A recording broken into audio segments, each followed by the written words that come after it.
The Adventures of Toad and Timberdoodle. Leaving Winter Behind. By Brittney Tiller. Therese Cummiskey. And the illustrator is Denise Venteicher. This book is dedicated to all the children who play in the mud, stomp in the creek, wade into the wetlands, listen to the trees, and spend their time wandering in the woods. It was a warm spring day in the forest. Timberdoodle had just flown back to the Midwest and was anxious to find her friend. Toad! Toad! Where are you? tap, tap, tap, tap. Ouch! Timberdoodle, that was my back, shouted Toad as she woke up. Toad climbed to the surface for the first time in months. The two friends did their secret handshake as they said, Fingers, feathers, hippity hop, feet together, stomp, stomp, stomp. Timberdoodle excitedly shared about her migration to the Gulf states. She went on and on and on. Timberdoodle usually eats earthworms by probing her bill into the soft, squishy soil. But in the frozen winter ground, it makes her bill really, really hurt. She flies south to the warm Gulf shores where there are plenty of juicy earthworms. Delicious. Finally, she asked Toad about her winter. Well, I took a long, quiet nap, said Toad. Insects, ants, and arthropods aren't around to be eaten during the cold months. Rather than going hungry, Toad digs below the frost line using her back feet. She spends the winter hibernating. Yawn. Spring is upon the forest. Toad and Timberdoodle's friends are returning, emerging, and waking up, just like them. Do you hear that? Diggity-duggity. Flutter, flutter, flutter. Tap, tap, tap. I sure do, said Toad. Let's investigate.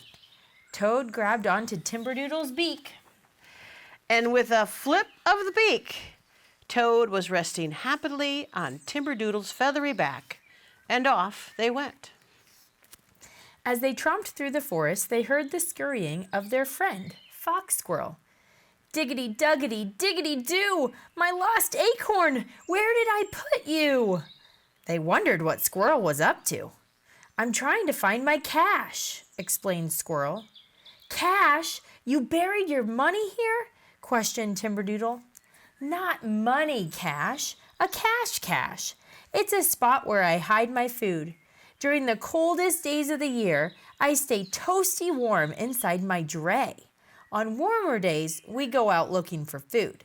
If we can't find any, we go back to our caches, assuming we can locate them. Makes sense, said Toad. You don't need to hibernate or migrate. You store up what you need and wait out the cold days in the warmth of your dray. Smart. Tap, tap, tap, tap, tap, tap, tap, tap. Toad and Timberdoodle looked up to see their friend, Red-headed Woodpecker, making a ruckus. Hey, you Red, happy spring. What did you do this winter? Asked Toad. Believe it or not, my feathers are some of the finest insulators around. I tap, tap, tap on a tree until I make a cozy hole for myself. In the winter, I climb in and use my back as the door. I stay toasty warm in my snug hollow. Sounds nice, said Toad, as they continued their hike. As Toad and Timberdoodle hiked on through the forest, they passed a tree.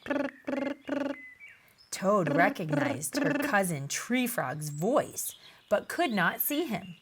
Ah, there you are. What great camouflage you have, said Toad. How was your winter? Cold. I found a good hiding spot and settled in for a nap. Like always, my body made a special liquid to protect my organs from freezing, like my heart and lungs. The rest of me freezes like an ice cube. When spring came, I thawed. Wow, now that is one way to handle the cold, said Timberdoodle. See you around the wetland soon, shouted Toad as she and Timberdoodle continued on. Toad and Timberdoodle's hike took them into the prairie. Toad noticed a shadow dancing across the prairie and looked up to see the majestic monarch butterfly, fluttering, fluttering, fluttering across the sky. Now there is a butterfly after my own heart, Timberdoodle exclaimed. As I traveled south, I passed several monarchs. Monarch shared about his long adventure where he met up with millions of other monarchs. They spent the winter high in the mountains of Mexico, gathered together on the trees.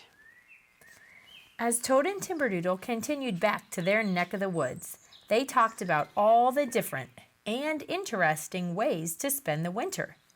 Migrating to Mexico like monarch. Flutter, flutter, flutter. Caching food like fox squirrel. Diggity, duggity. Freezing solid like tree frog.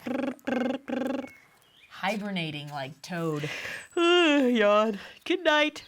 Migrating to the Gulf like Timberdoodle. Flap, flap, flap.